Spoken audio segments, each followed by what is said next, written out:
सन 1940 में कोलकाता के रहने वाले नवाज हुसैन के घर एक लड़का पैदा होता है। नवाज हुसैन की ये तीसरी संतान थी। नवाज हुसैन को पहले दो लड़कियां थी, उनके नाम फरजाना और यास्मीन थे। लड़का पैदा होने से नवाज हुसैन और उसका सारा परिवार बहुत खुश होता है। नवाज हुसैन एक साधारण परिवार से होता है। वह खेती कर कर अपना और अपने परिवार का गुजारा करता।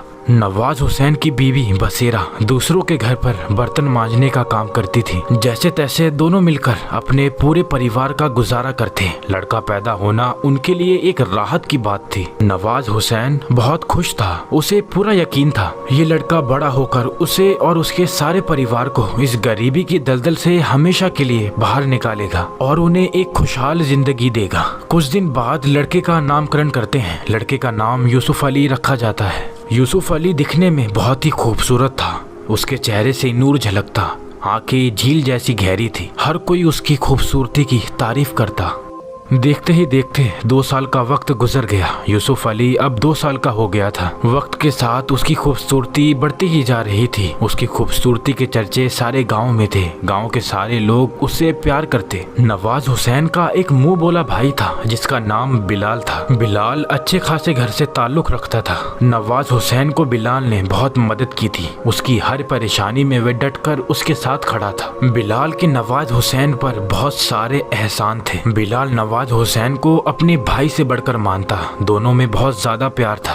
बिलाल ने नवाज हुसैन के तीनों बच्चों की जिम्मेदारी अपने सर ले ली थी। वह तीनों बच्चों की हर जिद पूरी करता, उनकी हर जरूरत को बखूबी पूरा करता। बच्चे भी बिलाल को बहुत प्यार करते थे। तीनों बच्चे बिलाल को बिल्लू चाचू करके बुलाते थे। बिलाल को यूसुफ अली से बहुत लगाव था। यूसुफ अली भी बिलाल को बहुत पसंद करता। दोनों में बहुत गहरा रिश्ता बन गया था। समय बढ़ता गया। समय के साथ साथ इन चाचा भतीजे का रिश्ता और भी ज्यादा गहरा होता गया। बिलाल को अलौकिक शक्तियाँ, भूत प्रेत, जादू टोने की बातों में बहुत रुचि थी। इन सब की उसे अच्छी खासी समझ भी थी। जगह जगह फिरकर अलौकिक बातों की बहुत सारी जानकारी हासिल कर ली थी। बिलाल की तंत्र मंत्र में बहुत दिलचस्पी थी। उसने बहुत सारे तांत्रिकों से शिक्षा भी ले ली थी। बहुत सारे तंत्र में उसने महारत हासिल कर ली थी। वह अपने तंत्र मंत्र से भूत प्रेतों से भी बात करता। उसका कहना यह भी था कि बहुत सारे जिनों को उसने काबू में कर रखा है। बहुत सारे लोग अपनी परेशानी लेकर उसके पास आते। ताज्जुब की बात यह है कि वह हर एक की परेशानी को दूर करता। कोई भी उसके पास से मायूस होकर नहीं जाता। तंत्र मंत्र से उसकी अच्छी खासी कमाई भी हो जाती। जहाँ इंसान का आना जाना ना हो, ऐसी सुनसान जगहों पर जाकर रात भर वो साधना करता। बिलाल ने बहुत सारी शक्तियाँ प्राप्त कर ली थी। ये भी माना जाता था बिलाल भूत प्रेतों की दुनिया से पूरी तरह से वाकिफ था। भूत प्रेतों से बात करता, पूरी तरह से उनसे जुड़ चुका था। बहुत सारी भूतिया जगहों को उसने भूतों से मुक्त किया था। वक्त गुजरता गया। यूसुफ अली अब 6 साल का हो चुका था। बचपन से ही बिलाल यूसुफ अली को भूत प्रेतों की कहानी सुनाता। यूसुफ अली भी बहुत ध्यान से बिलाल की सारी कहानियां सुनता। बिलाल ने यूसुफ अली को भूत प्रेत, परी, जिन जैसी बहुत सारी कहानियां सुनाता। तंत्र मंत्र की भी कहानियां सुनाता। यूसुफ अली बिलाल की कहानियों में खो जाता। 10 साल का समय बीत जाता है। यूसुफ अली अब 16 साल का हो चुका था। बिलाल से भूत प्रेत, तंत्र मंत्र की कहानियां सुनकर उसे भी तंत्र मंत्र में बहुत दिलचस्पी होने लगती है। वह बिलाल से तंत्र मंत्र सीखने लगता है। छोटी छोटी शक्तियां प्राप्त कर लेता है। यूसुफ अली बचपन से ही बहुत खूबसूरत होता है। 16 साल की उम्र में वो हद से ज्यादा खूबसूरत हो जाता है। उसे देखने वाली हर लड़की उसके प्यार में पागल हो जाती।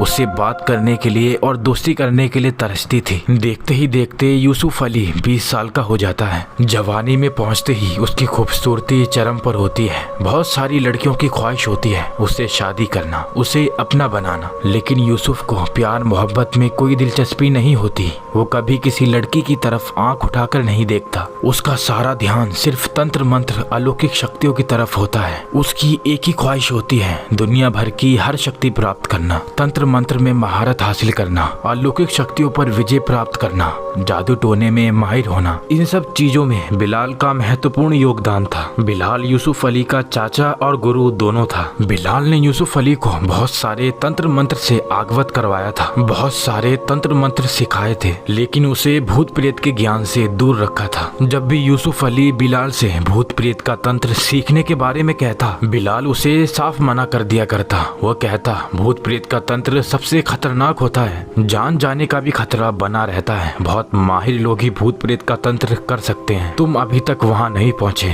अभी तुम्हें बहुत लंबा रास्ता तय करना है। मैं तुम्हें भूत प्रेत का सारा तंत्र सिखा दूंगा। अभी के लिए भूत प्रेत के तंत्र से तुम दूर रहो। यूसुफ अली एक समझदार सुलझा हुआ लड़का होता है। वह बिलाल की सारी बातें मानता है। उसे पूरा यकीन होता है एक ना एक दिन बिलाल उसे भूत प्रेत का तंत्र जरूर सिखाएगा। वह खुद से कोई तंत्र नहीं करता, जितना बिलाल उससे कहता वह उतना ही करता है। बिलाल ने यूसुफ अली को शिक्षा देकर बहुत सारे तंत्र में माहिर किया था। बहुत ही कम समय में यूसुफ अली का तंत्र की दुनिया में नाम होने लगा। बहुत सारे लोग अपनी परेशानी लेकर यूसुफ के पास आने लगे। यूसुफ लोगों की मदद करके बहुत सारा धन प्राप्त करने लगा। थोड़े ही समय में यूसुफ अली बहुत सारे धन दौलत का मालिक हो जाता है। जैसा नवाज हुसैन ने सोचा था, उसका बेटा उसे और उसके पूरे परिवार को गरीबी के दलदल से बाहर निकालेगा। होता भी वैसा ही है। अब नवाज हुसैन और उसके पूरे परिवार में दूर दूर तक गरीबी नहीं थी। नवाज हुसैन अपने पूरे परिवार के साथ एक खुशहाल जिंदगी गुजारने लगता है। नवाज हुसैन और उसकी बीबी बसीरा को अब कोई काम करने की जरूरत नहीं थी। अब आराम से वो अपनी जिंदगी गुजारने लगे थे। अब उन्हें पैसे कमाने की कोई फिक्र नहीं थी। नवाज हुसैन की दोनों बेटियां अब शादी के काबिल हो चुकी थी। नवाज अपने बेटे यूसुफ अली को दोनों बहनों की शादी की बात कहता है। नवाज हुसैन और यूसुफ अली फरजाना और यास्मीन के लिए रिश्ता तलाश करने लगते हैं। थोड़े दिनों में फरजाना और यास्मीन के लिए अच्छे रिश्ते मिल जाते हैं। यूसुफ अली बड़ी धूमधाम से अपनी दोनों बहनों की शादी करवाता है। दोनों बहनें विदा लेकर चली जाती हैं। यूसुफ अली की बहुत बड़ी जिम्मेदारी खत्म हो जाती है। यूसुफ अली अपना पूरा ध्यान अब तंत्र सीखने में लगाता है। यूसुफ अली तंत्र की बहुत सारी विद्याओं में माहिर हो जाता है।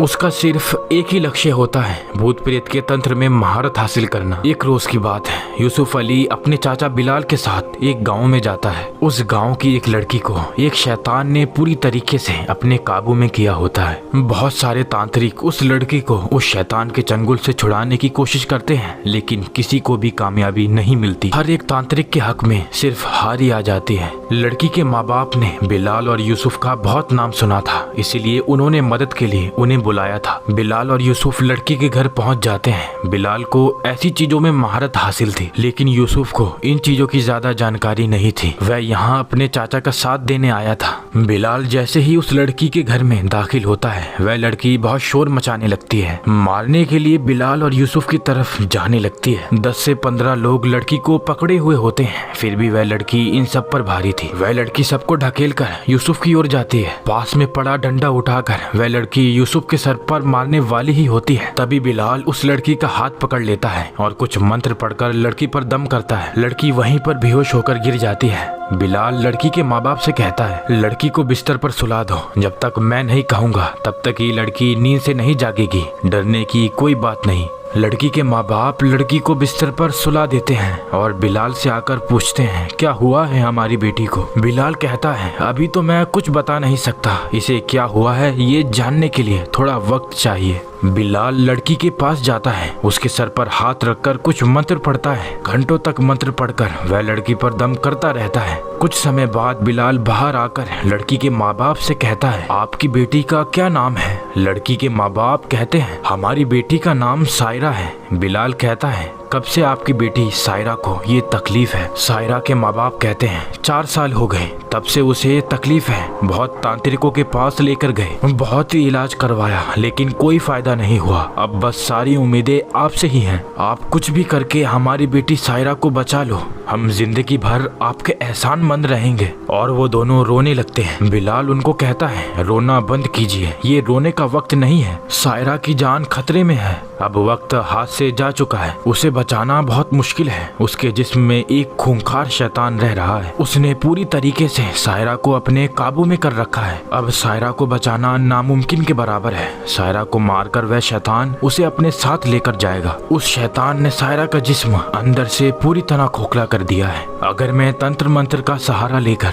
वह शैतान को सायरा के जिस्म से बाहर निकालने की कोशिश करूंगा तो सायरा का जिस्म मंत्रों की मार नहीं सह पाएगा और और हो सकता है सायरा बर्दाश्त ना कर पाकर दम तोड़ दे। अब सायरा को बचाया नहीं जा सकता। मेरे सारे तंत्र उस खूंखार शैतान के सामने फेल हैं। मैं चाहकर भी सायरा की मदद नहीं कर सकता। बिलाल की ये बातें सुनकर सायरा के माँ बाप बहुत जोर जोर से रोने लगते हैं। उनको अपनी बेटी सायरा मरने वाली है ये खबर सुनकर बहुत गहरा सदमा लग जाता है। उन पर गमों का पहाड़ गिर पड़ता है। रो रो कर उनका बुरा हाल होता है। वह दोनों बिलाल के सामने गिर गिर कर आने लगते हैं। अपनी बेटी की हिफाजत के लिए मिन्नतें मांगने लगते हैं। बिलाल के पैर पकड़कर उसे मदद की गुहार लगाने लगते हैं। बिलाल को उनका ये हाल देखा नहीं जाता। बिलाल उनकी मदद करना चाहता था लेकिन वह बहुत मजबूर था। वह चाहकर भी उनकी मदद नहीं कर सकता था। फिर भी बिलाल उनको हौसला देते हुए कहता है, मैं आपको कोई झूठी तसल्ली नहीं दूंगा लेकिन इतना यकीन दिलाता हूँ मैं आपके साथ हूँ। सायरा को बचाने की हर मुमकिन कोशिश मैं करूँगा। आप फिक्र मत करो। खुदा ने चाहा तो सब ठीक होगा। बस खुदा पर यकीन बनाए रखो।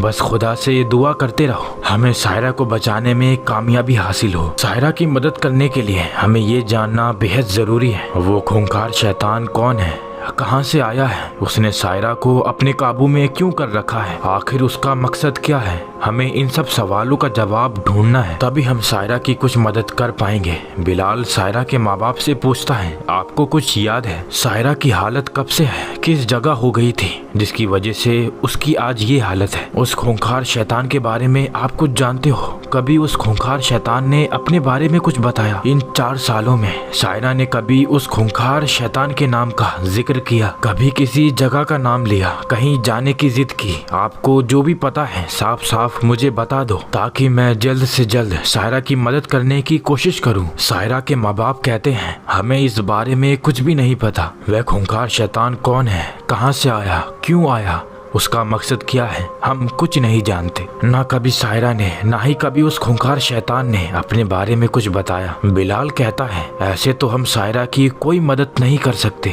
आप सोचो, दिमाग पर जोर डालो, कोई ना कोई बात आपको याद आएगी, कोई ना कोई कड़ी मिल जाएगी जिसके जरिए हम उस खूंखार शैतान की असलियत तक पहुंच सकते हैं। सायरा के माँ बाप बहुत सोचते हैं लेकिन उन्हें कुछ याद नहीं आता। वह बिलाल से कहते हैं, हमें कुछ याद नहीं आ रहा। हाँ, लेकिन पास ही एक गांव में सायरा की बचपन की सहेली रहती है। सायरा अपनी सारी बातें उसे बताती है, शायद उसे कुछ पता हो। बिलाल को उम्मीद की एक किरण नजर आने लगी। बिलाल सायरा की सहेली के बारे में सायरा के माँ बाप से पूछता है। वह कहते हैं, उसका नाम सारा है, वो पास ही के एक गांव में रहती है। बिलाल सारा का पता लेकर यूसुफ अली के साथ वहाँ से निकल पड़ता है। दूसरे दिन वह सारा के गाँव में जाते हैं। बिलाल और यूसुफ अली सारा के घर पहुँच जाते हैं। बिलाल सारा को सारी बात बता देता है और पूछता है, इस बारे में तुम्हें कुछ पता है क्या? बिलाल का ये सवाल सुनकर सारा घबरा जाती है। वो घबराते हुए बिलाल से कहती है, मुझे इस बारे में कुछ नहीं पता, मैं कुछ भी नहीं जानती। बिलाल सारा का डर भांप लेता है। बिलाल सारा को भरोसा दिलाते हुए कहता है, डरो मत, तुम्हें कुछ भी नहीं होगा। सायरा की जान मुश्किल में है, अगर सायरा को बचाना हो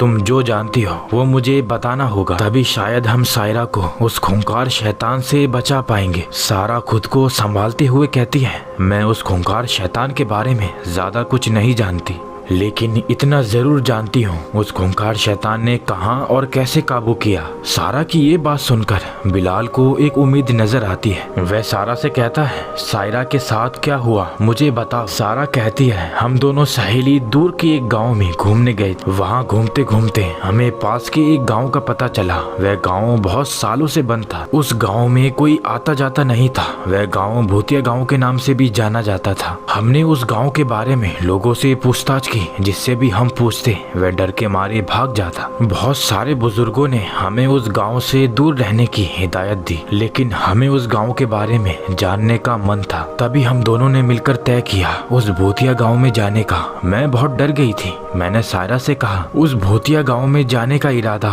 हम छोड़ देते हैं, वापस हम अपने गांव लौट जाते हैं। लेकिन सायरा ने मेरी एक नहीं मानी। उसके चेहरे पर डर बिल्कुल भी नहीं था। वह उस गांव में जाने के लिए बहुत उतावली थी। आखिरकार उसकी जिद के आगे मैंने घुटने टेक दिए। हमने उस भूतिया गांव में जाने का मन बना ही लिया। दूसरे दिन पैदल हम उस भूतिया गांव की तरफ निकल पड़े। उस भूतिया गांव तक पहुंचते पहुंचते हमें शाम हो गई। उस भूतिया गांव में पहुंचने के बाद मेरी हिम्मत जवाब दे गई। मैंने सायरा से उस भूतिया गांव के अंदर जाने से साफ साफ मना कर दिया, लेकिन सायरा का इरादा पक्का था। वह अकेली ही उस गांव के अंदर चली गई।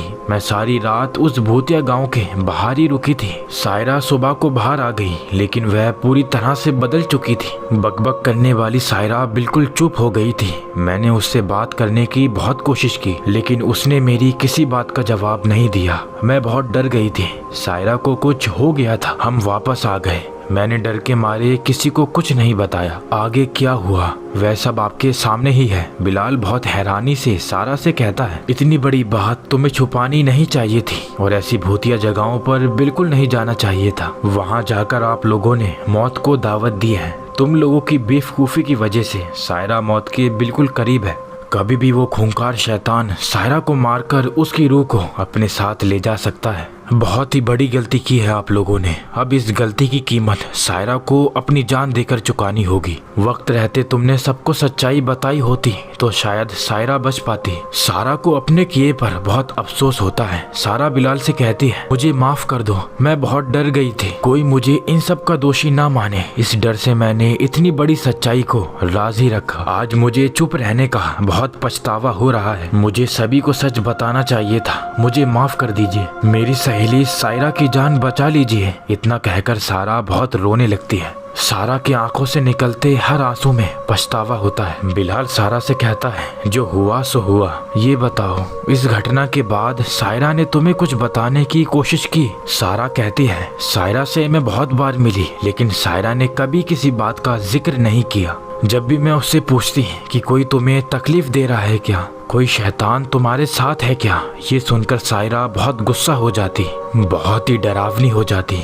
कभी कभी उसने मुझे मारा पीटा, हैवान की तरह बन जाती है। बाद में कभी इस बारे में मुझे उससे बात करने की हिम्मत नहीं हुई। बिलाल सोच में पड़ जाता है। उसे पूरा यकीन हो जाता है सायरा के जिस्म में बहुत ही खतरनाक शैतान रह रहा है। उसका सामना करना इतना आसान नहीं होगा। अगर उसका सामना करने की कोशिश करेंगे तो उसमें उसकी जान जाने का भी खतरा था। बिलाल को कुछ समझ नहीं आता कि आगे क्या करे। बिलाल सारा से पूछता है, तुम और क्या जानती हो इसके बारे में? सारा कहती है, जितना पता था आपको बता दिया, इससे ज्यादा मैं कुछ नहीं जानती। दोस्तों, ये पार्ट यहीं खत्म होता है। इसका अगला पार्ट मैं आपके लिए जरूर लाऊंगा। अगर आपको हमारी हॉरर वीडियो अच्छी लगी हो तो इस वीडियो को लाइक एंड चैनल को सब्सक्राइब जरूर कर लें। अभी मैं आपसे अलविदा लेता हूँ और मिलेंगे एक और नई डरावनी कहानी में।